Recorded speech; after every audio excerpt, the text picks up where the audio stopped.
Franchement, bravo à Ferran. C'est peut-être un des meilleurs matchs qu'il a fait sans avoir joué. Voilà. Donc, bon. On ne peut même pas dire qu'il a mal joué, vu qu'il n'a pas joué. Salam, salam, outsider. Le débrief commence maintenant. Le Barça l'emporte aujourd'hui 3-0 à l'extérieur sur le terrain d'Alaves. Franchement, entre vous et moi, une top performance, un top début de saison de la part de cette équipe du Barça de Hansi Flick. Là, il y a quelques semaines, ils se sont pas gérés, ils se sont fait surprendre, ils ont eu une défaite en championnat. Cependant, si tu regardes bien, depuis le début de la saison, c'est un Barça qui a joué 9 matchs, qui en a gagné 8. Au-delà de cela, c'est un Barça qui claque énormément de buts. C'est un Barça qui a plus 19 au goal average. C'est un Barça qui roule très très bien. Ils sont à saluer. Et aujourd'hui, c'est passé à travers un Robert Lewandowski au top de sa forme. En 45 minutes, il aurait dû marquer 5 buts. Lewandowski a mis un triplé en 45 minutes. Entre vous et moi, je le répète encore une fois, Lewandowski doit mettre un quintuplé en 45 minutes. Le nombre d'occasions qu'il a eu aujourd'hui, franchement, il a toujours été dans les bons coups. Toujours là où il faut, quand il faut. Centre de Rafinha, tête de Robert Lewandowski. Passe de Rafinha, tapine de Robert Lewandowski. Robert Lewandowski en est à combien de buts d'ailleurs il a marqué, lui, ce bandit-là, ce truand de Lewandowski? Parce que là, il est pichichi, là. Il a 10 buts. Il a 10 buts. Il a 10 buts. Il est en forme. Il est en forme. Il a 36 ans et il a retrouvé son coach, Hansi Flick. Tu sens réellement qu'Hansi Flick est en train de le mettre dans les meilleures conditions possibles. C'est un Robert Lewandowski qui a moins tendance à dézonner, qui a plus tendance à jouer dans le dernier tiers, dans la surface de réparation. Les ballons viennent les trouver et lui, il va mettre le ballon dans les filets. C'est tout. C'est aussi simple que cela, franchement. Je vous l'ai dit la dernière fois, c'est vous qui décidez. Soit c'est le tiki pressing, soit c'est le gegentaka. C'est ça qu'ils font pendant tout le match. Ils sont là, Alaves veut sortir, Alaves ne peut pas sortir. Pourquoi? Parce que le Barça presse. Gegen pressing, ils savent faire que ça. Ils te pressent, ça presse partout sur le terrain. Ça ne te lâche pas, en fait. Quand il récupère le ballon, ça passe en mode tiki-taka, ça garde le ballon, ça a essayé de trouver des solutions. Et aujourd'hui, encore une fois, face à une équipe de Alaves qui de temps en temps a voulu faire les malins en ayant une ligne défensive très très haute, ils ont rajouté les longs ballons, le kick and rush. En fait, eux, c'est des bandits. Franchement, on va être très sérieux. Cet Allemand-là, c'est pas un fou. Il est en train d'éduquer cette équipe-là pour qu'elle soit capable de pallier à n'importe quelle situation. Aujourd'hui, sur le terrain, on a vu un Barça avec plusieurs versions. Franchement, top performance de la part de Rafinha, exceptionnel. Il n'y a rien à dire. Depuis le début de la saison, il est juste trop fort. En fait, je ne comprends pas. Moi, j'ai connu Rafinha à Leeds quand il était au top. On s'en rappelle très très bien. On a connu ce Rafinha-là. Mais j'aurais jamais cru que Rafinha, en fait, serait capable de retrouver un niveau. C'est-à-dire qu'il y a un ballon en cloche de clochard qu'on lui a donné. Il a fait un contrôle. C'est dommage, la finition, il ne se gère pas. Il aurait dû marquer, le but aurait été exceptionnel. Je pense qu'il y a Pedri qui donne à Lewandowski qui frappe après à côté. Mais quelle action de Rafinha. C'est Rafinha, ligne de touche, le ballon va sortir, là, il récupère le ballon, il accélère, il part. Il est rapide aujourd'hui, il est dans tous les... Il est exceptionnel, le Rafinha. Franchement, il a retrouvé sa nationalité brésilienne. Ah oui, oui, on peut le dire aujourd'hui, Rafinha est redevenu un Brésilien. Rafinha, on ne savait pas d'où il venait. On ne savait vraiment pas d'où il venait. Autant pendant des années, on a fait les blagues en disant que Marquinhos était un Marocain. Autant franchement, on va être très sérieux. Rafinha ne pouvait pas être Marocain. Les Marocains sont allés en demi-finale de Coupe du Monde. C'est pas des tocards, ils savent jouer au football. Hein. Faut les respecter. Attention, c'est la prochaine CAN, c'est chez eux. Ils risquent de nous taper et de la gagner. Donc du coup, on va être très sérieux. Rafinha, enfin, il redevient un Brésilien.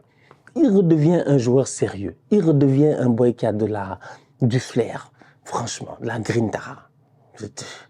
Il est fort, il est très très fort. Top performance de sa part aujourd'hui, il a été excellent. C'est un Rafinha qui depuis le début de la saison, c'est 9 matchs, 5 buts, 4 passes décisives. Vraiment, il est à saluer. Mais en plus de cela, là où moi je le respecte encore plus, le Rafinha, c'est que je l'ai dit la dernière fois, il a le brassard de capitaine. Hansi Flick, c'est là où moi je le salue aussi. C'est la capacité à avoir réussi à remettre, j'ai envie de dire, en confiance, mais 100%, en confiance 100%. Parce que Rafinha, déjà, même sous Xavi, ça allait quand même de temps en temps bien. Mais là, il l'a remis en 100% en confiance. Mais en plus de ça, il lui a donné le leadership, c'est-à-dire être capitaine d'une équipe dans laquelle il y a Robert Lewandowski, dans laquelle il y a Pedri, dans laquelle il y a pas mal de joueurs qui sont des gros joueurs. Donc franchement, beaucoup de respect à Hansi Flick pour cela.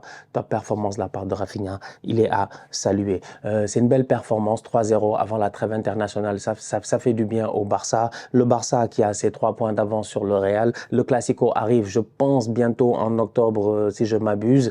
d'ici la fin octobre. Je pense qu'il y a un Classico qui arrive, donc ça reste de nous donner quand même une belle opposition. Jules Koundé n'a pas joué, il était sur le banc, c'est normal, il fallait qu'il se repose un tout petit peu, c'est important. Il y a énormément de blessés ces derniers temps, vous-même vous le voyez. Je pense que l'enchaînement de matchs est assez énorme. L'Euro vient de se terminer il n'y a même pas longtemps. On a enchaîné sur la saison. Il y a les trêves internationales, que ce soit les matchs de qualification de Coupe du Monde en Amérique du Sud, de Coupe d'Afrique en Afrique, machin Ligue des Nations en Europe. Il y a tellement de matchs, le calendrier est surchargé. On enchaîne les matchs tous les 2-3 jours, les débriefs tous les 2-3 jours. Bref, franchement, Jules Koundé sur le banc aujourd'hui, je pense que c'était pas mal. Et en son absence, le boy force est quand même géré. Iñaki Peña, bon, on peut dire qu'il a un clean sheet. Son match n'est pas extraordinaire, mais il se gère quand même. J'ai envie de parler de cette défense du Barça là plusieurs fois. Aujourd'hui, ils prennent à un moment donné un but, mais ils se gèrent pas. Ils ont de la chance. Ils se gèrent pas. Martinez et Koubarsi, ça fait 2 fois, je pense, cette saison qu'il y a toujours un attaquant qui vient s'immiscer. La dernière fois, c'était pas le boy Boudimir. C'est pas Boudimir qui est venu faire ces trucs-là. Il y a toujours un attaquant qui vient s'immiscer entre les deux là, et on dirait qu'ils ne communiquent pas, ils ne se parlent pas. Ok, vous gagnez 3-0, tout va très bien, Lewandowski, Yamal, machin, Rafinha, tout ça, c'est beau, c'est mignon, ça joue bien. Eric Garcia est là, il donne des passes en profondeur, tu as l'impression que c'est Kevin De Bruyne. Franchement, on va être très sérieux, bravo.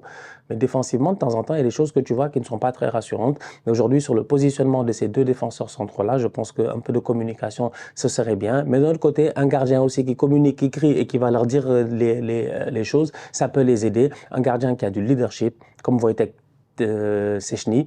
Donc j'ai hâte de voir après la trêve internationale comment Szczęsny va venir et va essayer de changer un tout petit peu cette, j'ai envie de dire, cette défense du Barça là. Surtout, comme je dis, en termes de communication. Parce que Szczęsny va venir, il va crier sur les gars, je pense que ça va les recalibrer. C'est pas normal. Chaque fois, il y a un attaquant, il vient, le centre, ok, d'accord, tout ça c'est bien beau, le gardien, ok, mais la cohésion entre les deux centraux là, elle doit être bien meilleure. J'ai envie de finir avec la minute Ferran Torres. La minute Ferran Torres. Ferran était titulaire aujourd'hui face à Alaves. On va lui souhaiter un prompt rétablissement. Franchement, j'espère que c'est pas trop grave, qu'il va pouvoir se rétablir le plus rapidement possible. C'était l'occasion pour lui de briller avant d'aller à la trêve internationale. Malheureusement, après 4 minutes de jeu, une ouverture de Ferran Torres pour Lamine Yamal qui malheureusement était hors jeu. Eh ben, Ferran a dû quitter ses coéquipiers sur blessure. Ça nous donne quand même un Ferran Torres qui, pour moi, a fait, je pense, le meilleur match qu'il a eu à faire depuis le début de la saison. C'est-à-dire